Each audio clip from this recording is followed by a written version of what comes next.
بسم اللہ الرحمن الرحیم، اللہ کے نام سے جو رحمان و رحیم ہے۔ اتل ما اوحی الیک من الکتاب واقم الصلاة ان الصلاة تنہی عن الفحشاء والمنکر وَلَذِكْرُ اللَّهِ أَكْبَرُ وَاللَّهُ يَعْلَمُ مَا تَصْنَعُونَ۔ اے نبی، تلاوت کرو اس کتاب کی جو تمہاری طرف وحی کے ذریعے سے بھیجی گئی ہے، اور نماز قائم کرو، یقیناً نماز فحش اور برے کاموں سے روکتی ہے، اور اللہ کا ذکر اس سے بھی زیادہ بڑی چیز ہے۔ اللہ جانتا ہے جو کچھ تم لوگ کرتے ہو۔ نماز قائم کرو۔ خطاب بظاہر نبی صلی اللہ علیہ وسلم سے ہے، مگر دراصل مخاطب تمام اہل ایمان ہیں۔ ان پر جو ظلم و ستم اس وقت توڑے جا رہے تھے اور ایمان پر قائم رہنے میں جن شدید حوصلہ شکن مشکلات سے ان کو سابقہ پیش آ رہا تھا، ان کا مقابلہ کرنے کے لیے پچھلے 4 رکوعوں میں صبر و ثبات اور توکل علی اللہ کی مسلسل تلقین کرنے کے بعد اب انہیں عملی تدبیر یہ بتائی جا رہی ہے کہ قرآن کی تلاوت کریں اور نماز قائم کریں، کیونکہ یہی 2 چیزیں ایسی ہیں جو ایک مومن میں وہ مضبوط سیرت اور وہ زبردست صلاحیت پیدا کرتی ہیں جن سے وہ باطل کی بڑی سے بڑی طغیانیوں اور بدی کے سخت طوفانوں کے مقابلے میں نہ صرف کھڑا رہ سکتا ہے بلکہ ان کا منہ پھیر سکتا ہے۔ لیکن تلاوت قرآن اور نماز سے یہ طاقت انسان کو اسی وقت حاصل ہو سکتی ہے جبکہ وہ قرآن کے محض الفاظ کی تلاوت پر اکتفا نہ کرے، بلکہ اس کی تعلیم کو ٹھیک ٹھیک سمجھ کر اپنی روح میں جذب کرتا چلا جائے، اور اس کی نماز صرف حرکات بدن تک محدود نہ رہے بلکہ اس کے قلب کا وظیفہ اور اس کے اخلاق و کردار کی قوت محرکہ بن جائے۔ نماز کے وصف مطلوب کو تو آگے کے فقرے میں قرآن خود بیان کر رہا ہے، رہی تلاوت تو اس کے متعلق یہ جان لینا چاہیے کہ جو تلاوت آدمی کے حلق سے تجاوز کر کے اس کے دل تک نہیں پہنچتی، وہ اسے کفر کی طغیانیوں کے مقابلے کی طاقت تو درکنار، خود ایمان پر قائم رہنے کی طاقت بھی نہیں بخش سکتی۔ جیسا کہ حدیث میں ایک گروہ کے متعلق آیا ہے کہ وہ قرآن پڑھیں گے مگر قرآن ان کے حلق سے نیچے نہیں اترے گا، وہ دین سے اس طرح نکل جائیں گے جیسے تیر کمان سے نکل جاتا ہے۔ بخاری، مسلم، موطا۔ در حقیقت جس تلاوت کے بعد آدمی کے ذہن و فکر اور اخلاق و کردار میں کوئی تبدیلی نہ ہو بلکہ قرآن پڑھ کر بھی آدمی وہ سب کچھ کرتا رہے جن سے قرآن منع کرتا ہے، وہ ایک مومن کی تلاوت ہے ہی نہیں۔ اس کے متعلق تو نبی صلی اللہ علیہ وسلم صاف فرماتے ہیں کہ قرآن پر ایمان نہیں لایا وہ شخص جس نے اس کی حرام کی ہوئی چیزوں کو حلال کر لیا۔ ترمذی بروایت صہیب رومی رضی اللہ عنہ۔ ایسی تلاوت آدمی کے نفس کی اصلاح کرنے اور اس کی روح کو تقویت دینے کے بجائے اس کو اپنے خدا کے مقابلے میں اور زیادہ ڈھیٹ اور اپنے ضمیر کے آگے اور زیادہ بے حیا بنا دیتی ہے، اور اس کے اندر کریکٹر نام کی کوئی چیز باقی نہیں رہنے دیتی، کیونکہ جو شخص قرآن کو خدا کی کتاب مانے اور اسے پڑھ کر یہ معلوم بھی کرتا رہے کہ اس کے خدا نے اسے کیا ہدایات دی ہیں اور پھر اس کی ہدایات کی خلاف ورزی کرتا چلا جائے، اس کا معاملہ تو اس مجرم کا سا ہے جو قانون سے ناواقفیت کی بنا پر نہیں بلکہ قانون سے خوب واقف ہونے کے بعد جرم کا ارتکاب کرتا ہے۔ اس پوزیشن کو سرکار رسالت مآب صلی اللہ علیہ وسلم نے ایک مختصر سے فقرے میں بہترین طریقے پر یوں واضح فرمایا ہے کہ قرآن حجت ہے تیرے حق میں یا تیرے خلاف۔ مسلم۔ یعنی اگر تو قرآن کی ٹھیک ٹھیک پیروی کرتا ہے تو وہ تیرے حق میں حجت ہے، دنیا سے آخرت تک جہاں بھی تجھ سے باز پرس ہو تو اپنی صفائی میں قرآن کو پیش کر سکتا ہے کہ میں نے جو کچھ کیا ہے اس کتاب کے مطابق کیا ہے۔ اگر تیرا عمل واقعی اس کے مطابق ہوا تو نہ دنیا میں کوئی قاضی اسلام تجھے سزا دے سکے گا اور نہ آخرت میں داور محشر ہی کے ہاں اس پر تیری پکڑ ہوگی۔ لیکن اگر یہ کتاب تجھے پہنچ چکی ہو اور تو نے اسے پڑھ کر یہ معلوم کر لیا ہو کہ تیرا رب تجھ سے کیا چاہتا ہے، کس چیز کا تجھے حکم دیتا ہے اور کس چیز سے تجھے منع کرتا ہے، اور پھر تو اس کے خلاف رویہ اختیار کرے، تو یہ کتاب تیرے خلاف حجت ہے، یہ تیرے خدا کی عدالت میں تیرے خلاف فوجداری کا مقدمہ اور زیادہ مضبوط کر دے گی۔ اس کے بعد ناواقفیت کا عذر پیش کر کے بچ جانا یا ہلکی سزا پانا تیرے لیے ممکن نہ رہے گا۔ برے کاموں سے روکتی ہے۔ یہ نماز کے بہت سے اوصاف میں سے ایک اہم وصف ہے جسے موقع و محل کی مناسبت سے یہاں نمایاں کر کے پیش کیا گیا ہے۔ مکے کے اس ماحول میں جن شدید مزاحمتوں سے مسلمانوں کو سابقہ درپیش تھا، ان کا مقابلہ کرنے کے لیے انہیں مادی طاقت سے بڑھ کر اخلاقی طاقت درکار تھی۔ اس اخلاقی طاقت کی پیدائش اور اس کے نشو و نما کے لیے پہلے دو تدبیروں کی نشاندہی کی گئی، ایک تلاوت قرآن، دوسرے اقامت صلاۃ۔ اس کے بعد اب یہ بتایا جا رہا ہے کہ اقامت صلاۃ وہ ذریعہ ہے جس سے تم لوگ ان برائیوں سے پاک ہو سکتے ہو جن میں اسلام قبول کرنے سے پہلے تم خود مبتلا تھے اور جن میں تمہارے گرد و پیش اہل عرب کی اور عرب سے باہر کی جاہلی سوسائٹی اس وقت مبتلا ہے۔ غور کیا جائے تو یہ بات بآسانی سمجھ میں آ سکتی ہے کہ اس موقع پر نماز کے اس خاص فائدے کا ذکر کیوں کیا گیا ہے۔ ظاہر ہے کہ اخلاقی برائیوں سے پاک ہونا اپنے اندر صرف اتنا ہی فائدہ نہیں رکھتا کہ یہ بجائے خود ان لوگوں کے لیے دنیا و آخرت میں نافع ہے جنہیں یہ پاکیزگی حاصل ہو، بلکہ اس کا لازمی فائدہ یہ بھی ہے کہ اس سے ان کو ان سب لوگوں پر زبردست برتری حاصل ہو جاتی ہے جو طرح طرح کی اخلاقی برائیوں میں مبتلا ہوں، اور جاہلیت کے اس ناپاک نظام کو جو ان برائیوں کی پرورش کرتا ہے برقرار رکھنے کے لیے ان پاکیزہ انسانوں کے مقابلے میں ایڑی چوٹی کا زور لگا رہے ہوں۔ فحشا اور منکر کا اطلاق جن برائیوں پر ہوتا ہے انہیں انسان کی فطرت برا جانتی ہے، اور ہمیشہ سے ہر قوم اور ہر معاشرے کے لوگ خواہ وہ عملاً کیسے ہی بگڑے ہوئے ہوں اصولاً ان کو برا ہی سمجھتے رہیں۔ نزول قرآن کے وقت عرب کا معاشرہ بھی اس عام کلیت سے مستثنیٰ نہ تھا۔ اس معاشرے کے لوگ بھی اخلاق کی معروف خوبیوں اور برائیوں سے واقف تھے، بدی کے مقابلے میں نیکی کی قدر پہچانتے تھے، اور شاید ہی ان کے اندر کوئی ایسا شخص ہو جو برائی کو بھلائی سمجھتا ہو یا بھلائی کو بری نگاہ سے دیکھتا ہو۔ اس حالت میں اس بگڑے ہوئے معاشرے کے اندر کسی ایسی تحریک کا اٹھنا جس سے وابستہ ہوتے ہی خود اس معاشرے کے افراد اخلاقی طور پر بدل جائیں اور اپنی سیرت و کردار میں اپنے ہم اثروں سے نمایاں طور پر بلند ہو جائیں، لامحالہ اپنا اثر کیے بغیر نہ رہ سکتا تھا۔ ممکن نہ تھا کہ عرب کے عام لوگ برائیوں کو مٹانے والی اور نیک اور پاکیزہ انسان بنانے والی اس تحریک کا اخلاقی وزن محسوس نہ کرتے، اور اس کے مقابلے میں محض جاہلی تعصبات کے کھوکھلے نعروں کے بنا پر ان لوگوں کا ساتھ دیے چلے جاتے جو خود اخلاقی برائیوں میں مبتلا تھے اور جاہلیت کے اس نظام کو قائم رکھنے کے لیے لڑ رہے تھے جو ان برائیوں کو صدیوں سے پرورش کر رہا تھا۔ یہی وجہ ہے کہ قرآن نے اس موقع پر مسلمانوں کو مادی وسائل اور طاقتیں فراہم کرنے کے بجائے نماز قائم کرنے کی تلقین کی، تاکہ یہ مٹھی بھر انسان اخلاق کی وہ طاقت اپنے اندر پیدا کر لیں جو لوگوں کے دل جیت لے اور تیر و تفنگ کے بغیر دشمنوں کو شکست دے دے۔ نماز کی یہ خوبی جو اس آیت میں بیان کی گئی ہے اس کے دو پہلو ہیں۔ ایک اس کا وصف لازم ہے، یعنی یہ کہ وہ فحشا اور منکر سے روکتی ہے، اور دوسرا اس کا وصف مطلوب ہے، یعنی یہ کہ اس کا پڑھنے والا واقعی فحشا اور منکر سے رک جائے۔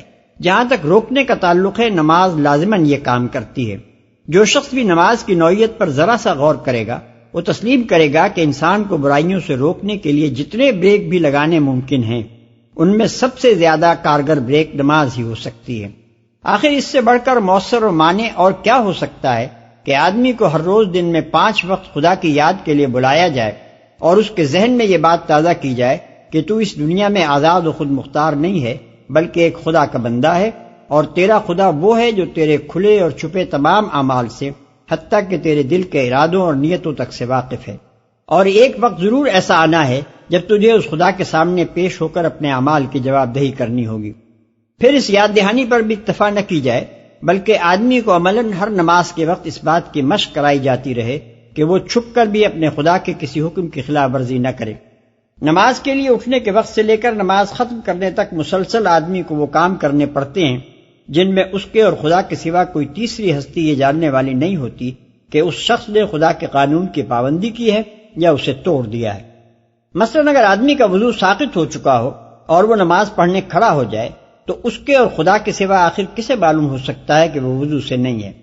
اگر آدمی نماز کی نیت ہی نہ کرے اور بظاہر رکوع و سجود اور قیام و قعود کرتے ہوئے اذکار نماز پڑھنے کے بجائے خاموشی کے ساتھ غزلیں پڑھتا رہے تو اس کے اور خدا کے سوا کس پر یہ راز فاش ہو سکتا ہے کہ اس نے دراصل نماز نہیں پڑھی ہے؟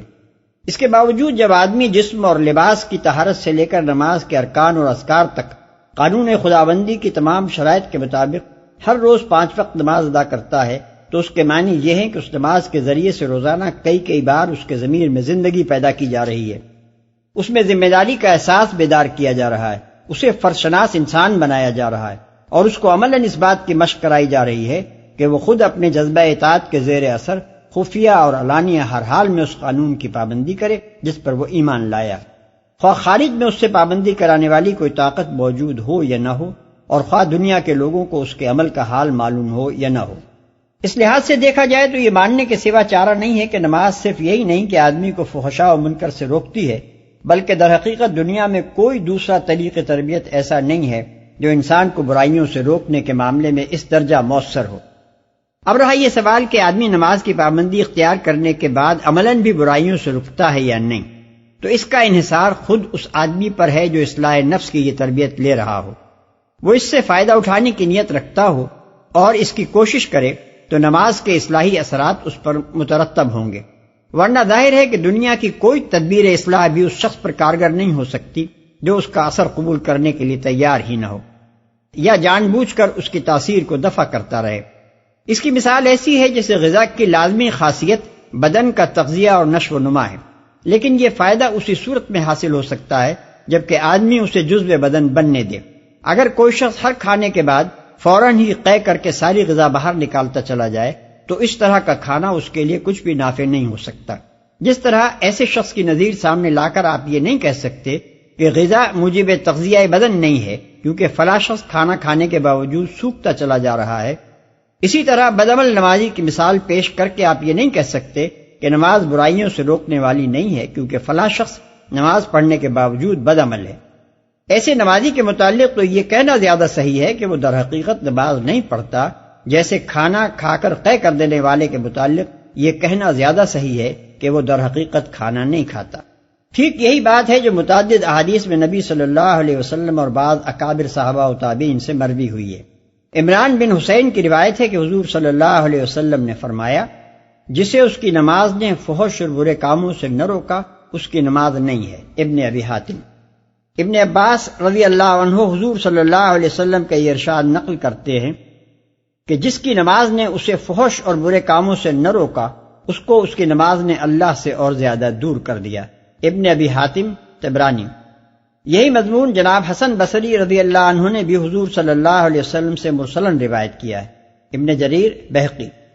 ابن مسعود رضی اللہ عنہ سے حضور صلی اللہ علیہ وسلم کا یہ ارشاد مروی ہے کہ اس شخص کی کوئی نماز نہیں ہے جس نے نماز کی اطاعت نہ کی، اور نماز کی اطاعت یہ ہے کہ آدمی فحشاء و منکر سے رک جائے۔ ابن جریر ابن ابی حاتم۔ اسی مضمون کے متعدد اقوال حضرات عبداللہ ابن مسعود، عبداللہ ابن عباس، حسن بصری، قتادہ اور اعمش وغیرہ ہم سے منقول ہیں۔ امام جعفر صادق رحمۃ اللہ علیہ فرماتے ہیں، جو شخص یہ معلوم کرنا چاہے کہ اس کی نماز قبول ہوئی ہے یا نہیں، اسے دیکھنا چاہیے کہ اس کی نماز نے اسے فحشاء اور منکر سے کہاں تک باز رکھا۔ اگر نماز کے روکنے سے وہ برائیاں کرنے سے رک گیا ہے تو اس کی نماز قبول ہوئی ہے۔ روح المعانی۔ اس سے بھی زیادہ بڑی چیز ہے۔ اس کے کئی معنی ہو سکتے ہیں۔ ایک یہ کہ اللہ کا ذکر یعنی نماز اس سے بزرگ تر ہے، اس کی تاثیر صرف سلبی ہی نہیں ہے کہ برائیوں سے روکے، بلکہ اس سے بڑھ کر وہ نیکیوں پر ابھارنے والی اور سبقت الی الخیرات پر آمادہ کرنے والی چیز بھی ہے۔ دوسرا مطلب یہ ہے کہ اللہ کی یاد بجائے خود بہت بڑی چیز ہے، خیر الاعمال ہے، انسان کا کوئی عمل اس سے افضل نہیں ہے۔ تیسرا مطلب یہ ہے کہ اللہ کا تمہیں یاد کرنا تمہارے اس کو یاد کرنے سے زیادہ بڑی چیز ہے۔ قرآن میں اللہ تعالیٰ کا ارشاد ہے کہ فَاذْكُرُونِي أَذْكُرْكُمْ، البقرہ آیت 152، یعنی تم مجھے یاد کرو میں تمہیں یاد کروں گا۔ پس جب بندہ نماز میں اللہ کو یاد کرے گا تو لا محالہ اللہ بھی اس کو یاد کرے گا، اور یہ فضیلت کہ اللہ کسی بندے کو یاد کرے اس سے بزرگ تر ہے کہ بندہ اللہ کو یاد کرے۔ ان تین مطالب کے علاوہ ایک اور لطیف مطلب یہ بھی ہے جسے حضرت ابو درداء رضی اللہ عنہ کی اہلیہ محترمہ نے بیان کیا ہے کہ اللہ تعالیٰ کی یاد نماز تک محدود نہیں ہے بلکہ اس کا دائرہ اس سے بہت زیادہ وسیع ہے۔ جب آدمی روزہ رکھتا ہے یا زکوٰۃ دیتا ہے یا کوئی نیک کام کرتا ہے تو لامحالہ اللہ کو یاد ہی کرتا ہے، تبھی تو اس سے وہ عمل نیک صادر ہوتا ہے۔ اسی طرح جب آدمی کسی برائی کے مواقع سامنے آنے پر اس سے پرہیز کرتا ہے تو یہ بھی اللہ کی یاد ہی کا نتیجہ ہوتا ہے۔ اس لیے یاد الہی ایک مومن کی پوری زندگی پر حاوی ہوتی ہے۔ وَلَا تُجَادِلُوا أَهْلَ الْكِتَابِ إِلَّا بِالَّتِي هِيَ أَحْسَنُ إِلَّا الَّذِينَ ظَلَمُوا مِنْهُمْ وَقُولُوا آمَنَّا بِالَّذِي أُنزِلَ إِلَيْنَا وَقُولُوا آمَنَّا بِالَّذِي أُنزِلَ إِلَيْنَا وَأُنزِلَ إِلَيْكُمْ وَإِلَٰهُنَا وَإِلَٰهُكُمْ وَاحِدٌ وَنَحْنُ لَهُ مُسْلِمُونَ۔ اور اہل کتاب سے بحث نہ کرو مگر عمدہ طریقے سے، سوائے ان لوگوں کے جو ان میں سے ظالم ہوں، اور ان سے کہو ہم ایمان لائے ہیں اس چیز پر بھی جو ہماری طرف بھیجی گئی ہے اور اس چیز پر بھی جو تمہاری طرف بھیجی گئی تھی، ہمارا خدا اور تمہارا خدا ایک ہی ہے اور ہم اسی کے مسلم فرما بردار ہیں۔ اہل کتاب، واضح رہے کہ آگے چل کر اسی سورہ میں ہجرت کی تلقین کی جا رہی ہے۔ اس وقت حبش ہی ایک ایسا مامن تھا جہاں مسلمان ہجرت کر کے جا سکتے تھے، اور حبش پر اس زمانے میں عیسائیوں کا غلبہ تھا۔ اس لیے ان آیات میں مسلمانوں کو ہدایات دی جا رہی ہیں کہ اہل کتاب سے جب سابقہ پیش آئے تو ان سے دین کے معاملے میں بحث و کلام کا کیا انداز اختیار کریں، عمدہ طریقے سے، یعنی مباحثہ معقول دلائل کے ساتھ، مہذب و شائستہ زبان میں اور افہام و تفہیم کے اسپرٹ میں ہونا چاہیے، تاکہ جس شخص سے بحث کی جا رہی ہو اس کے خیالات کی اصلاح ہو سکے۔ مبلغ کو فکر اس بات کی ہونی چاہیے کہ وہ مخاطب کے دل کا دروازہ کھول کر حق بات اس میں اتار دے اور اسے راہ راست پر لائے۔ اس کو ایک پہلوان کی طرح نہیں لڑنا چاہیے جس کا مقصد اپنے مد مقابل کو نیچا دکھانا ہوتا ہے، بلکہ اس کو ایک حکیم کی طرح چارہ گری کرنی چاہیے جو مریض کا علاج کرتے ہوئے ہر وقت یہ بات ملحوظ رکھتا ہے کہ اس کی اپنی کسی غلطی سے مریض کا مرض اور زیادہ بڑھ نہ جائے، اور اس امر کی پوری کوشش کرتا ہے کہ کم سے کم تکلیف کے ساتھ مریض شفایاب ہو جائے۔ یہ ہدایت اس مقام پر تو موقع کی مناسبت سے اہل کتاب کے ساتھ مباحثہ کرنے کے معاملے میں دی گئی ہے، مگر یہ اہل کتاب کے لیے مخصوص نہیں ہے، بلکہ تبلیغ دین کے باب میں ایک عام ہدایت ہے جو قرآن مجید میں جگہ جگہ دی گئی ہے۔ مثلا ادعو الی سبیل ربک بالحکمۃ والموعظۃ الحسنۃ وجادلہم باللتی ہی احسن، سورہ نحل آیت 125، یعنی دعوت دو اپنے رب کے راستے کی طرف حکمت اور عمدہ پند و نصیحت کے ساتھ، اور لوگوں سے مباحثہ کرو ایسے طریقے پر جو بہترین ہو۔ وَلَا تَسْتَوِي الْحَسَنَةُ وَلَا السَّيِّئَةُ ادْفَعْ بِالَّتِي هِيَ أَحْسَنُ فَإِذَا الَّذِي بَيْنَكَ وَبَيْنَهُ عَدَاوَةٌ كَأَنَّهُ وَلِيٌّ حَمِيمٌ، سورہ حامیم السجدہ آیت 34، یعنی بھلائی اور برائی یکساں نہیں ہیں، مخالفین کے حملوں کی مدافعت ایسے طریقے سے کرو جو بہترین ہو، تم دیکھو گے کہ وہی شخص جس کے اور تمہارے درمیان عداوت تھی وہ ایسا ہو گیا جیسے گرمجوش دوست ہے۔ ادفع باللتی ہی احسن السیئہ نحن اعلم بما یصفون، المؤمنون آیت 96، یعنی تم بدی کو اچھے ہی طریقے سے دفع کرو، ہمیں معلوم ہے جو باتیں وہ تمہارے خلاف بناتے ہیں۔ خذ العفو وأمر بالعرف وأعرض عن الجاہلین وإما ينزغنك من الشیطان نزغ فاستعذ باللہ، الاعراف آیت 199 اور 200، یعنی درگزر کی روش اختیار کرو، بھلائی کی تلقین کرو اور جاہلوں کے منہ نہ لگو، اور اگر ترکی بترکی جواب دینے کے لیے شیطان تمہیں اکسائے تو اللہ کی پناہ مانگو۔ جو ان میں سے ظالم ہوں، یعنی جو لوگ ظلم کا رویہ اختیار کریں ان کے ساتھ ان کے ظلم کی نوعیت کے لحاظ سے مختلف رویہ بھی اختیار کیا جا سکتا ہے۔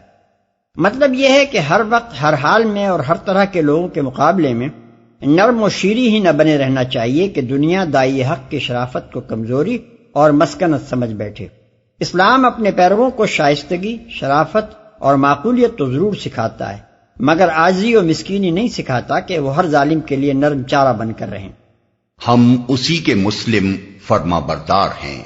ان فقروں میں اللہ تعالیٰ نے خود اس عمدہ طریق بحث کی طرف رہنمائی فرمائی ہے جسے تبلیغ حق کی خدمت انجام دینے والوں کو اختیار کرنا چاہیے۔ اس میں یہ سکھایا گیا ہے کہ جس شخص سے تمہیں بحث کرنی ہو اس کی گمراہی کو بحث کا نقطۂ آغاز نہ بناؤ، بلکہ اس بات سے شروع کرو کہ حق و صداقت کے وہ کون سے اجزاء ہیں جو تمہارے اور اس کے درمیان مشترک ہیں، یعنی آغاز کلام نکات اختلاف سے نہیں بلکہ نکات اتفاق سے ہونا چاہیے۔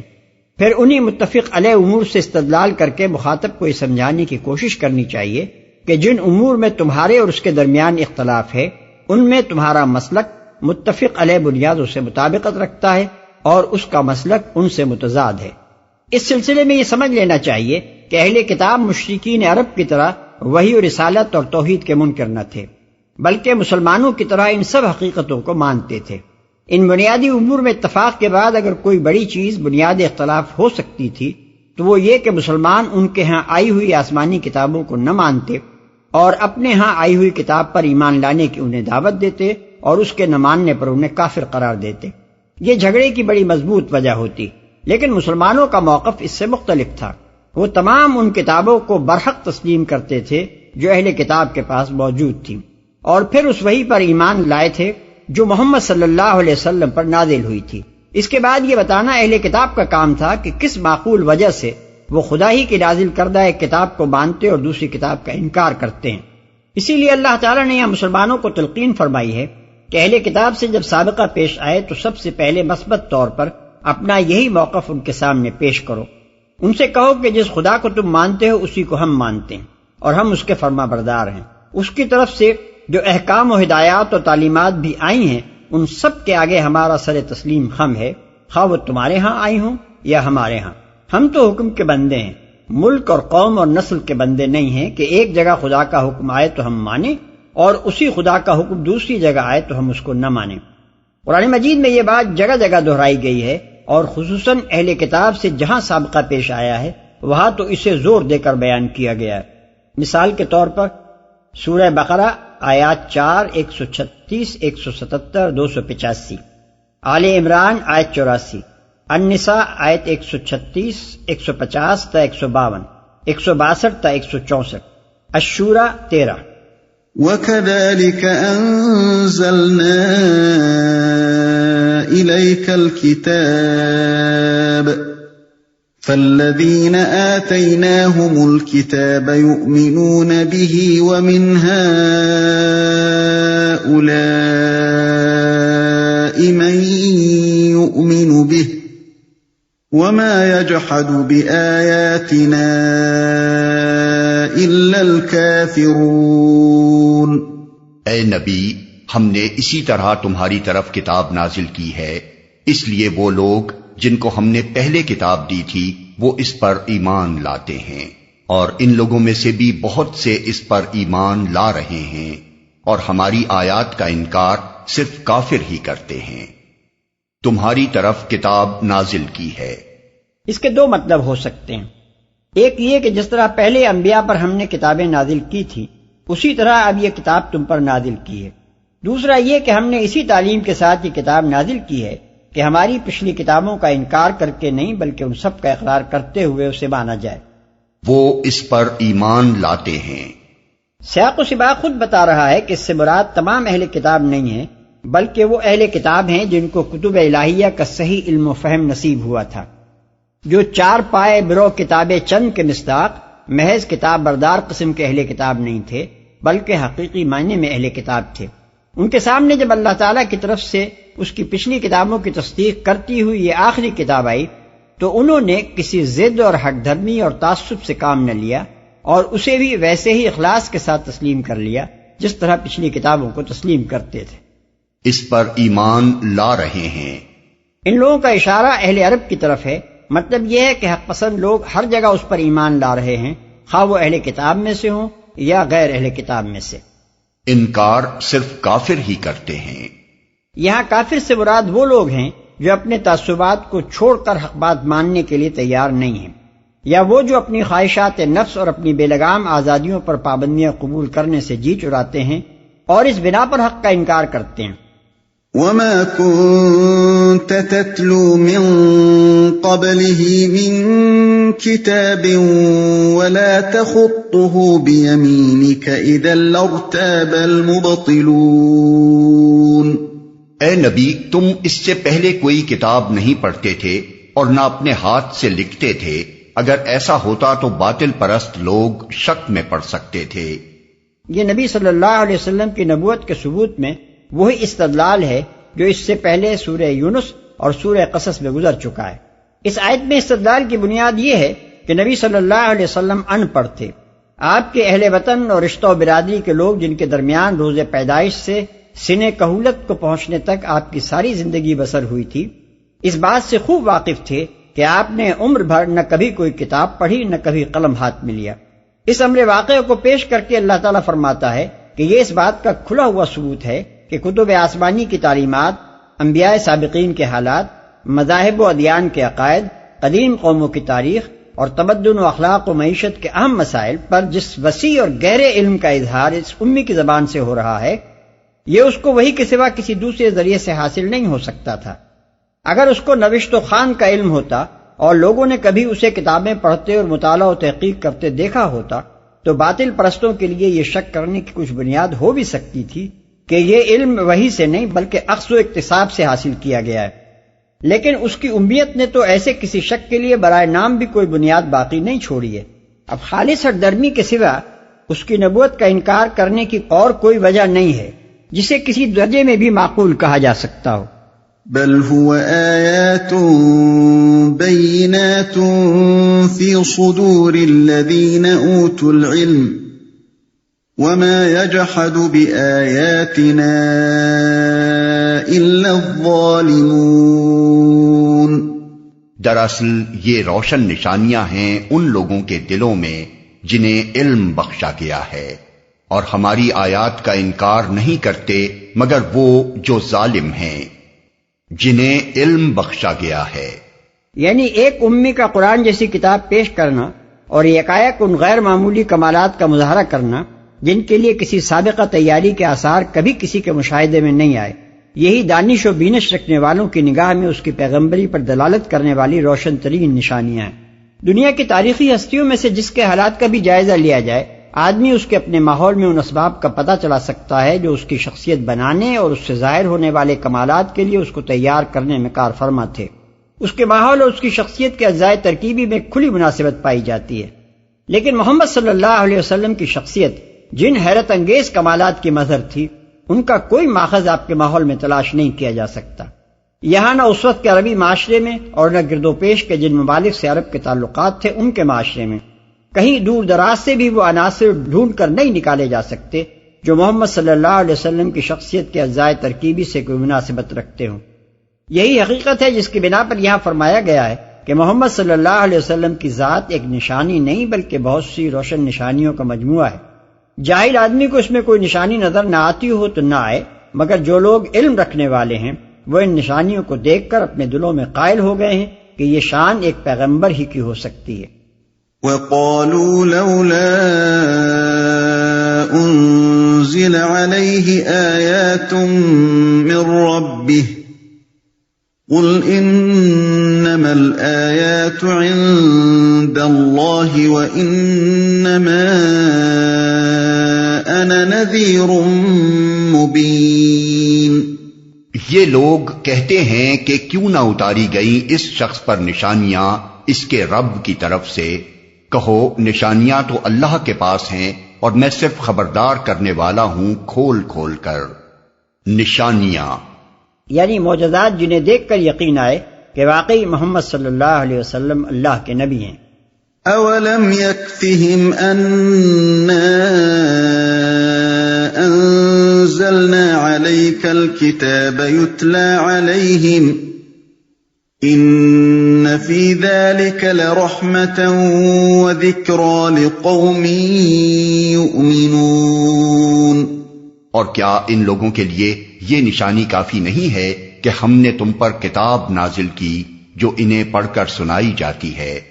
در حقیقت اس میں رحمت ہے اور نصیحت ان لوگوں کے لیے جو ایمان لاتے ہیں، جو انہیں پڑھ کر سنائی جاتی ہے۔ یعنی امی ہونے کے باوجود تم پر قرآن جیسی کتاب کا نازل ہونا کیا یہ بجائے خود اتنا بڑا معجزہ نہیں ہے کہ تمہاری رسالت پر یقین لانے کے لیے یہ کافی ہو؟ اس کے بعد بھی کسی اور معجزے کی ضرورت باقی رہ جاتی ہے؟ دوسرے معجزے تو جنہوں نے دیکھے ان کے لیے وہ معجزے تھے، مگر یہ معجزات تو ہر وقت تمہارے سامنے ہے، تمہیں آئے دن پڑھ کر سنایا جاتا ہے، تم ہر وقت اسے دیکھ سکتے ہو۔ قرآن مجید کے اس بیان و استدلال کے بعد ان لوگوں کی جسارت حیرت انگیز ہے جو نبی صلی اللہ علیہ وسلم کو خواندہ ثابت کرنے کی کوشش کرتے ہیں، حالانکہ یہاں قرآن صاف الفاظ میں حضور صلی اللہ علیہ وسلم کے ناخواندہ ہونے کو آپ کی نبوت کے حق میں ایک طاقتور ثبوت کے طور پر پیش کر رہا ہے۔ جن روایات کا سہارا لے کر یہ دعویٰ کیا جاتا ہے کہ حضور صلی اللہ علیہ وسلم لکھے پڑھے تھے یا بعد میں آپ صلی اللہ علیہ وسلم نے لکھنا پڑھنا سیکھ لیا تھا، وہ اول تو پہلی ہی نظر میں رد کر دینے کے لائق ہیں، کیونکہ قرآن کے خلاف کوئی روایت بھی قابل قبول نہیں ہو سکتی۔ پھر وہ بجائے خود بھی اتنی کمزور ہیں کہ ان پر کسی استدلال کی بنیاد قائم نہیں ہو سکتی۔ ان میں سے ایک بخاری کی یہ روایت ہے کہ صلح حدیبیہ کا معاہدہ جب لکھا جا رہا تھا تو کفار مکہ کے نمائندے نے رسول اللہ صلی اللہ علیہ وسلم کے نام کے ساتھ رسول اللہ لکھے جانے پر اعتراض کیا۔ اس پر حضور نے کاتب یعنی حضرت علی رضی اللہ عنہ کو حکم دیا کہ اچھا، رسول اللہ کا لفظ کاٹ کر محمد بن عبداللہ لکھ دو۔ حضرت علی رضی اللہ عنہ نے لفظ رسول اللہ کاٹنے سے انکار کر دیا۔ اس پر حضور صلی اللہ علیہ وسلم نے ان کے ہاتھ سے قلم لے کر وہ الفاظ خود کاٹ دیے اور محمد بن عبداللہ لکھ دیا۔ لیکن یہ روایت برا بن عازب سے بخاری میں 4 جگہ اور مسلم میں 2 جگہ وارد ہوئی ہے، اور ہر جگہ الفاظ مختلف ہیں۔ 1، بخاری کتاب الصلح میں ایک روایت کے الفاظ یہ ہیں: حضور صلی اللہ علیہ وسلم نے حضرت علی رضی اللہ عنہ سے فرمایا یہ الفاظ کاٹ دو۔ انہوں نے عرض کیا میں تو نہیں کاٹ سکتا۔ آخر کار حضور صلی اللہ علیہ وسلم نے اپنے ہاتھ سے انہیں کاٹ دیا۔ 2، اسی کتاب میں دوسری روایت کے الفاظ یہ ہیں: پھر علی رضی اللہ عنہ سے کہا رسول اللہ کاٹ دو۔ انہوں نے کہا خدا کی قسم میں آپ کا نام کبھی نہ کاٹوں گا۔ آخر حضور صلی اللہ علیہ وسلم نے تحریر لے کر لکھا یہ وہ معاہدہ ہے جو محمد بن عبداللہ نے طے کیا۔ 3، تیسری روایت انہی برا بن عازب سے بخاری کتاب الجزیہ میں یہ ہے کہ حضور صلی اللہ علیہ وسلم خود نہ لکھ سکتے تھے، آپ نے حضرت علی رضی اللہ عنہ سے کہا رسول اللہ کاٹ دو۔ انہوں نے عرض کیا خدا کی قسم میں یہ الفاظ ہرگز نہ کاٹوں گا۔ اس پر حضور صلی اللہ علیہ وسلم نے فرمایا مجھے وہ جگہ بتاؤ جہاں یہ الفاظ لکھے ہیں۔ انہوں نے آپ کو جگہ بتائی اور آپ نے اپنے ہاتھ سے وہ الفاظ کاٹ دیے۔ چوتھی روایت بخاری کتاب المغازی میں یہ ہے: پس حضور صلی اللہ علیہ وسلم نے وہ تحریر لے لی، درحالے کہ آپ لکھنا نہ جانتے تھے، اور آپ نے لکھا یہ وہ معاہدہ ہے جو محمد بن عبداللہ نے طے کیا۔ 5، انہی برا بن عازب سے مسلم کتاب الجہاد میں ایک روایت یہ ہے کہ حضرت علی رضی اللہ عنہ کے انکار کرنے پر حضور صلی اللہ علیہ وسلم نے اپنے ہاتھ سے رسول اللہ کے الفاظ مٹا دیے۔ 6، دوسری روایت اسی کتاب میں ان سے یہ منقول ہے کہ حضور صلی اللہ علیہ وسلم نے حضرت علی رضی اللہ عنہ سے فرمایا مجھے بتاؤ رسول اللہ کا لفظ کہاں لکھا ہے۔ حضرت علی رضی اللہ عنہ نے آپ کو جگہ بتائی اور آپ نے اسے مٹا کر ابن عبداللہ لکھ دیا۔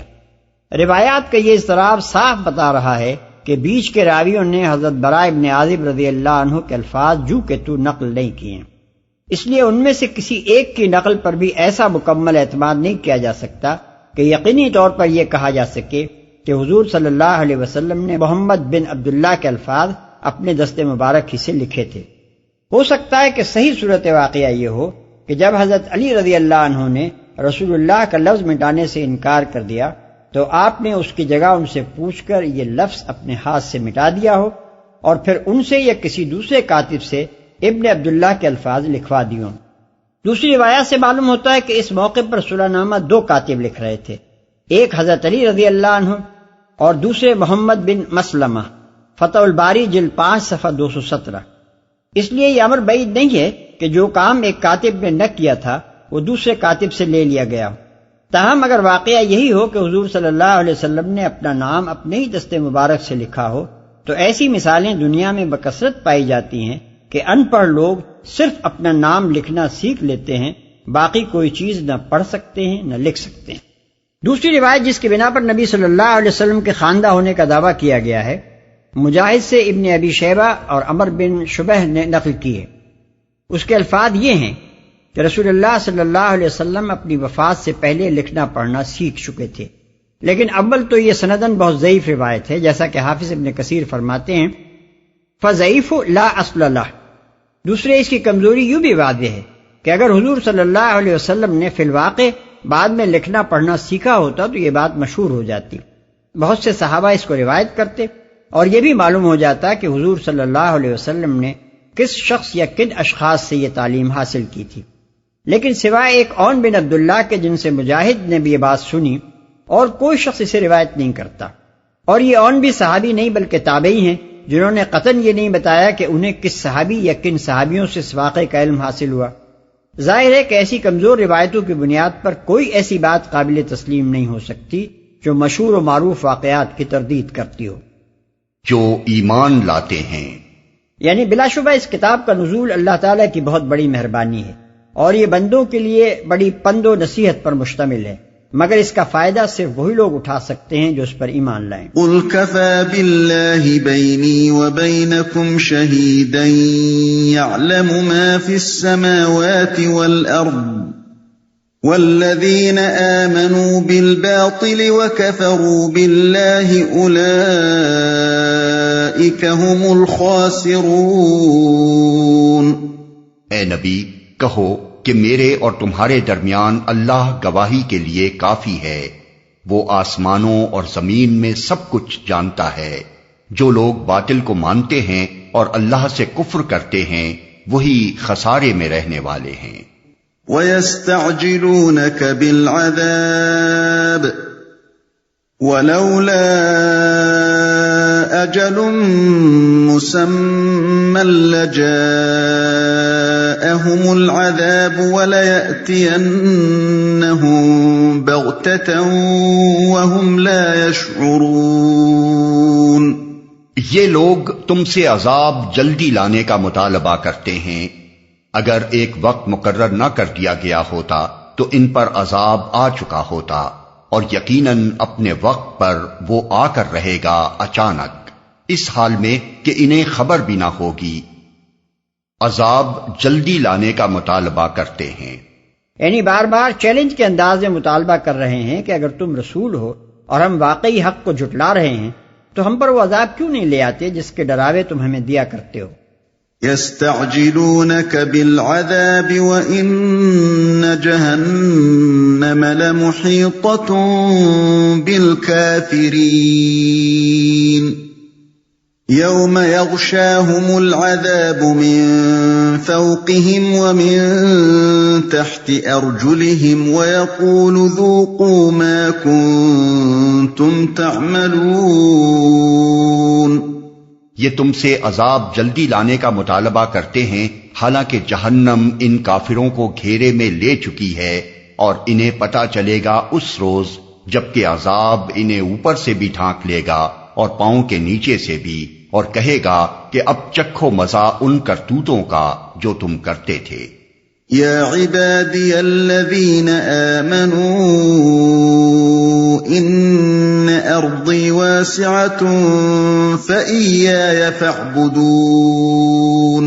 اے میرے بندو جو ایمان لائے ہو، میری زمین وسیع ہے، پس تم میری ہی بندگی بچا لاؤ۔ یہ اشارہ ہے ہجرت کی طرف، مطلب یہ ہے کہ اگر مکے میں خدا کی بندگی کرنی مشکل ہو رہی ہے تو ملک چھوڑ کر نکل جاؤ۔ خدا کی زمین تنگ نہیں ہے، جہاں بھی تم خدا کے بندے بن کر رہ سکتے ہو وہاں چلے جاؤ۔ تم کو قوم و وطن کی نہیں بلکہ اپنے خدا کی بندگی کرنی چاہیے۔ اس سے معلوم ہوا کہ اصل چیز قوم، وطن اور ملک نہیں ہے بلکہ اللہ کی بندگی ہے۔ اگر کسی وقت قوم و وطن اور ملک کی محبت کے تقاضے اللہ کی بندگی کے تقاضوں سے ٹکرا جائیں تو وہی وقت مومن کے ایمان کی آزمائش کا ہوتا ہے۔ جو سچا مومن ہے وہ اللہ کی بندگی کرے گا اور قوم، وطن اور ملک کو لات مار دے گا۔ جو جھوٹا مدعی ایمان ہے وہ ایمان کو چھوڑ دے گا اور اپنی قوم اور اپنے ملک و وطن سے چمٹا رہے گا۔ یہ آیت اس باب میں بالکل صریح ہے کہ ایک سچا خدا پرست انسان محب قوم و وطن تو ہو سکتا ہے مگر قوم پرست اور وطن پرست نہیں ہو سکتا۔ اس کے لیے خدا کی بندگی ہر چیز سے عزیز تر ہے، جس پر دنیا کی ہر چیز کو وہ قربان کر دے گا مگر اسے دنیا کی کسی چیز پر بھی قربان نہ کرے گا۔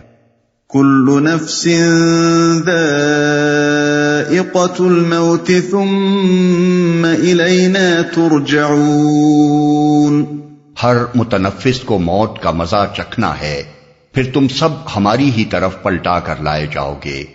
یعنی جان کی فکر نہ کرو، یہ تو کبھی نہ کبھی جانی ہی ہے، ہمیشہ رہنے کے لیے تو کوئی بھی دنیا میں نہیں آیا ہے، لہذا تمہارے لیے فکر کے لائق مسئلہ یہ نہیں ہے کہ اس دنیا میں جان کیسے بچائی جائے، بلکہ اصل لائق فکر مسئلہ یہ ہے کہ ایمان کیسے بچایا جائے اور خدا پرستی کے تقاضے کس طرح پورے کیے جائیں۔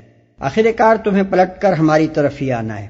اگر دنیا میں جان بچانے کے لیے ایمان کھو کر آئے تو اس کا نتیجہ کچھ اور ہوگا، اور ایمان بچانے کے لیے جان کھو آئے تو اس کا انجام کچھ دوسرا ہوگا۔ پس فکر جو کچھ بھی کرنی ہے اس بات کی کرو کہ ہماری طرف جب پلٹو گے تو کیا لے کر پلٹو گے، جان پر قربان کیا ہوا ایمان یا ایمان پر قربان کی ہوئی جان۔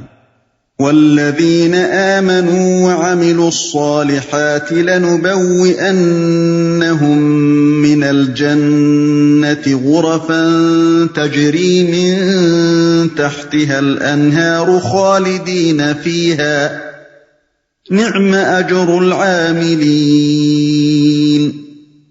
الذين صبروا وعلى ربهم يتوكلون۔ جو لوگ ایمان لائے ہیں اور جنہوں نے نیک عمل کیے ہیں ان کو ہم جنت کی بلند و بالا عمارتوں میں رکھیں گے جن کے نیچے نہریں بہتی ہوں گی، وہاں وہ ہمیشہ رہیں گے۔ کیا ہی عمدہ اجر ہے عمل کرنے والوں کے لیے، ان لوگوں کے لیے جنہوں نے صبر کیا ہے اور جو اپنے رب پر بھروسہ کرتے ہیں۔ عمدہ اجر ہے عمل کرنے والوں کے لیے۔ یعنی اگر ایمان اور نیکی کے راستے پر چل کر بالفرض تم دنیا کی ساری نعمتوں سے محروم بھی رہ گئے اور دنیاوی نقطہ نظر سے سراسر ناکام بھی مرے تو یقین رکھو کہ اس کی تلافی بہرحال ہوگی، اور نری تلافی ہی نہ ہوگی بلکہ بہترین اجر نصیب ہوگا۔ جنہوں نے صبر کیا ہے، یعنی جو ہر طرح کی مشکلات اور مصائب اور نقصانات اور اذیتوں کے مقابلے میں ایمان پر قائم رہے ہیں، جنہوں نے ایمان لانے کے خطرات کو اپنی جان پر جھیلا ہے اور منہ نہیں موڑا ہے، ترک ایمان کے فائدوں اور منفعتوں کو اپنی آنکھوں سے دیکھا ہے اور ان کی طرف ذرہ برابر التفات نہیں کیا ہے، کفار و فساق کو اپنے سامنے پھلتے پھولتے دیکھا ہے اور ان کی دولت و حشمت پر ایک نگاہ غلط انداز بھی نہیں ڈالی ہے، اپنے رب پر بھروسہ کرتے ہیں۔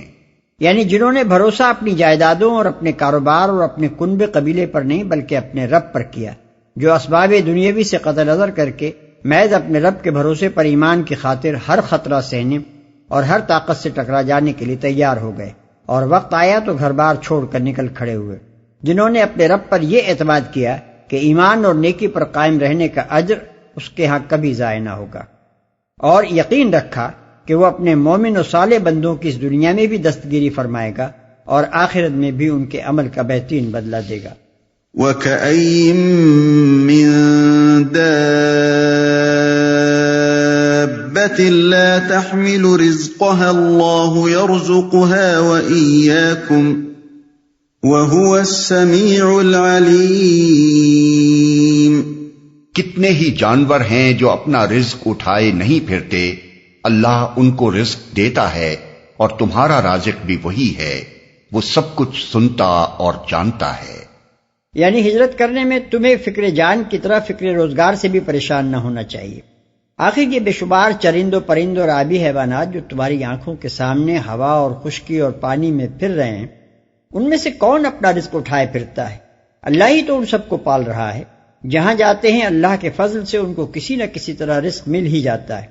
لہذا تم یہ سوچ سوچ کر ہمت نہ ہارو کہ اگر ایمان کی خاطر گھر بار چھوڑ کر نکل گئے تو کھائیں گے کہاں سے؟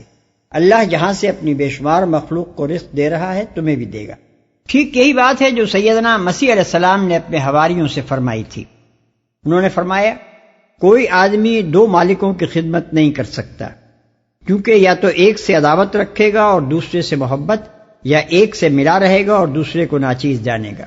تم خدا اور دولت دونوں کی خدمت نہیں کر سکتے۔ اس لیے میں کہتا ہوں کہ اپنے جان کی فکر نہ کرنا کہ ہم کیا کھائیں گے یا کیا پئیں گے، اور نہ اپنے بدن کی کہ کیا پہنیں گے۔ کیا جان خوراک سے اور بدن پوشاک سے بڑھ کر نہیں؟ ہوا کے پرندوں کو دیکھو کہ نہ بوتے ہیں، نہ کاٹتے ہیں، نہ کوٹھیوں میں جمع کرتے ہیں، پھر بھی تمہارا آسمانی باپ ان کو کھلاتا ہے۔ کیا تم ان سے زیادہ قدر نہیں رکھتے؟ تم میں سے ایسا کون ہے جو فکر کر کے اپنی عمر میں ایک گھڑی بھی بڑھا سکے؟ اور پوشاک کے لیے کیوں فکر کرتے ہو؟ جنگلی سوسن کے درختوں کو غور سے دیکھو کہ وہ کس طرح بڑھتے ہیں۔ وہ نہ محنت کرتے ہیں نہ کاٹتے ہیں، پھر بھی میں تم سے کہتا ہوں کہ سلیمان بھی باوجود اپنی ساری شان و شوکت کے ان میں سے کسی کے مانند ملبس نہ تھا۔ پس جب خدا میدان کی گھاس کو جو آج ہے اور کل تنور میں جھونکی جائے گی ایسی پوشاک پہناتا ہے تو اے کم اعتقادو، تم کو کیوں نہ پہنائے گا؟ اس لیے فکر مند نہ ہو کہ ہم کیا کھائیں گے، کیا پئیں گے یا کیا پہنیں گے۔ ان سب چیزوں کی تلاش میں تو غیر قومیں رہتی ہیں۔ تمہارا آسمانی باپ جانتا ہے کہ تم ان سب چیزوں کے محتاج ہو۔ تم پہلے اس کی بادشاہی اور اس کی راست بازی کی تلاش کرو، یہ سب چیزیں بھی تمہیں مل جائیں گی۔ کل کے لیے فکر نہ کرو، کل کا دن اپنی فکر آپ کر لے گا۔ آج کے لیے آج ہی کا دکھ کافی ہے۔ متی باب 6 آیات 24 تا 34۔ قرآن اور انجیل کے ان ارشادات کا پس منظر ایک ہی ہے۔ دعوت حق کی راہ میں ایک مرحلہ ایسا آ جاتا ہے جس میں ایک حق پرست آدمی کے لیے اس کے سوا چارہ نہیں رہتا کہ عالم اسباب کے تمام سہاروں سے قطع نظر کر کے محض اللہ کے بھروسے پر جان جوکھوں کی بازی لگا دے۔ ان حالات میں وہ لوگ کچھ نہیں کر سکتے جو حساب لگا لگا کر مستقبل کے امکانات کا جائزہ لیتے ہیں اور قدم اٹھانے سے پہلے جان کے تحفظ اور رزق کے حصول کی ضمانتیں تلاش کرتے ہیں۔ در حقیقت اس طرح کے حالات بدلتے ہی ان لوگوں کی طاقت سے ہیں جو سر ہتھیلی پر لے کر اٹھ کھڑے ہوں اور ہر خطرے کو انگیز کرنے کے لیے بے دھڑک تیار ہو جائیں۔ انہی کی قربانیاں آخر کار وہ وقت لاتی ہیں جب اللہ کا کلمہ بلند ہوتا ہے اور اس کے مقابلے میں سارے کلمے پست ہو کر رہ جاتے ہیں۔ وَلَئِن سَأَلْتَهُم مَّنْ خَلَقَ السَّمَاوَاتِ وَالْأَرْضَ وَسَخَّرَ الشَّمْسَ وَالْقَمَرَ لَيَقُولُنَّ اللَّهُ فَأَنَّىٰ يُؤْفَكُونَ۔ اگر تم ان لوگوں سے پوچھو کہ زمین اور آسمانوں کو کس نے پیدا کیا ہے اور چاند اور سورج کو کس نے مسخر کر رکھا ہے تو ضرور کہیں گے کہ اللہ نے، پھر یہ کدھر سے دھوکہ کھا رہے ہیں۔ اگر تم، یہاں سے پھر کلام کا رخ کفار مکہ کی طرف مڑتا ہے۔ اللہ يبسط الرزق لمن يشاء من عباده ويقدر له ان اللہ بكل شيء علیم۔ اللہ ہی ہے جو اپنے بندوں میں سے جس کا چاہتا ہے رزق کشادہ کرتا ہے اور جس کا چاہتا ہے تنگ کرتا ہے، یقیناً اللہ ہر چیز کا جاننے والا ہے۔ وَلَئِن سَأَلْتَهُم مَّن نَّزَّلَ مِنَ السَّمَاءِ مَاءً فَأَحْيَا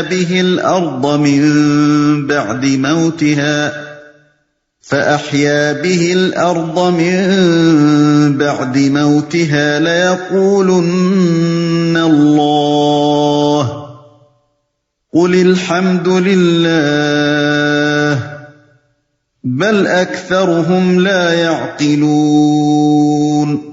اور اگر تم ان سے پوچھو کس نے آسمان سے پانی برسایا اور اس کے ذریعے سے مردہ پڑی ہوئی زمین کو جلا اٹھایا تو وہ ضرور کہیں گے اللہ نے، کہو الحمدللہ، مگر اکثر لوگ سمجھتے نہیں ہیں۔ الحمدللہ، اس مقام پر الحمدللہ کا لفظ دو معنی دے رہا ہے۔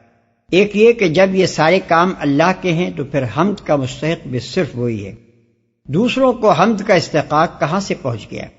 دوسرے یہ کہ خدا کا شکر ہے، اس بات کا اعتراف تم خود بھی کرتے ہو۔ وَمَا هَذِهِ الْحَيَاةُ الدُّنْيَا إِلَّا لَهْوٌ وَلَعِبٌ وَإِنَّ الدَّارَ الْآخِرَةَ لَهِيَ الْحَيَوَانُ لَوْ كَانُوا يَعْلَمُونَ۔ اور یہ دنیا کی زندگی کچھ نہیں ہے مگر ایک کھیل اور دل کا بہلاوا، اصل زندگی کا گھر تو دار آخرت ہے، کاش یہ لوگ جانتے۔ دل کا بہلاوا یعنی اس کی حقیقت بس اتنی ہی ہے جیسے بچے تھوڑی دیر کے لیے کھیل کود لیں اور پھر اپنے گھر کو سدھاریں۔ یہاں جو بادشاہ بن گیا ہے وہ حقیقت میں بادشاہ نہیں بن گیا ہے بلکہ صرف بادشاہی کا ڈرامہ کر رہا ہے۔ ایک وقت آتا ہے جب اس کا یہ کھیل ختم ہو جاتا ہے اور اسی بے سر و سامانی کے ساتھ وہ تخت شاہی سے رخصت ہوتا ہے جس کے ساتھ وہ اس دنیا میں آیا تھا۔ اسی طرح زندگی کی کوئی شکل بھی یہاں مستقل اور پائیدار نہیں ہے، جو جس حال میں بھی ہے عارضی طور پر ایک محدود مدت کے لیے ہے۔ اس چند روزہ زندگی کی کامرانیوں پر جو لوگ مرے مٹتے ہیں اور انہی کے لیے ضمیر و ایمان کی بازی لگا کر کچھ عیش و عشرت کا سامان اور کچھ شوکت و حشمت کے ٹھاٹ فراہم کر لیتے ہیں، ان کی یہ ساری حرکتیں دل کے بہلاوے سے زیادہ کچھ نہیں ہیں۔ ان کھلونوں سے اگر وہ 10 20 یا 60 70 سال دل بہلا لیں اور پھر موت کے دروازے سے خالی ہاتھ گزر کر اس عالم میں پہنچیں جہاں کی دائمی و ابدی زندگی میں ان کا یہی کھیل بلائے بے درما ثابت ہو، تو آخر اس طفل تسلی کا فائدہ کیا ہے؟ کاش یہ لوگ جانتے۔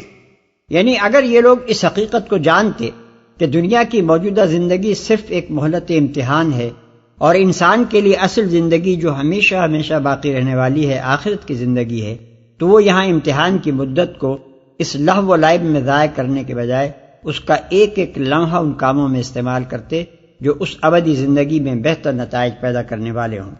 فَإِذَا رَكِبُوا فِي الْفُلْكِ دَعَوُا اللَّهَ مُخْلِصِينَ لَهُ الدِّينَ فَلَمَّا نَجَّاهُمْ إِلَى الْبَرِّ إِذَا هُمْ يُشْرِكُونَ لِيَكْفُرُوا بِمَا آتَيْنَاهُمْ وَلِيَتَمَتَّعُوا فَسَوْفَ يَعْلَمُونَ۔ جب یہ لوگ کشتی پر سوار ہوتے ہیں تو اپنے دین کو اللہ کے لیے خالص کر کے اس سے دعا مانگتے ہیں، پھر جب وہ انہیں بچا کر خشکی پر لے آتا ہے تو یکا یک یہ شرک کرنے لگتے ہیں تاکہ اللہ کی دی ہوئی نجات پر اس کا کفران نعمت کریں اور حیات دنیا کے مزے لوٹیں۔ اچھا عنقریب انہیں معلوم ہو جائے گا۔ أَوَلَمْ يَرَوْا أَنَّا جَعَلْنَا حَرَمًا آمِنًا وَيُتَخَطَّفُ النَّاسُ مِنْ حَوْلِهِمْ أَفَبِالْبَاطِلِ يُؤْمِنُونَ وَبِنِعْمَةِ اللَّهِ يَكْفُرُونَ۔ کیا یہ دیکھتے نہیں ہیں کہ ہم نے ایک پرامن حرم بنا دیا ہے، حالانکہ ان کے گرد و پیش لوگ اچک لیے جاتے ہیں؟ کیا پھر بھی یہ لوگ باطل کو مانتے ہیں اور اللہ کی نعمت کا کفران کرتے ہیں؟ اچک لیے جاتے ہیں، یعنی کیا ان کے شہر مکہ کو جس کے دامن میں انہیں کمال درجے کا امن میسر ہے کسی لات یا حبل نے حرم بنایا؟ کیا کسی دیوی یا دیوتا کی یہ قدرت تھی کہ 2500 سال سے عرب کی انتہائی بدامنی کے ماحول میں اس جگہ کو تمام فتنوں اور فسادوں سے محفوظ رکھتا؟ اس کی حرمت کو برقرار رکھنے والے ہم نہ تھے تو اور کون تھا؟ وَمَنْ أَظْلَمُ مِمَّنِ افْتَرَى عَلَى اللَّهِ كَذِبًا أَوْ كَذَّبَ بِالْحَقِّ لَمَّا جَاءَهُ أَلَيْسَ فِي جَهَنَّمَ مَثْوًى لِلْكَافِرِينَ۔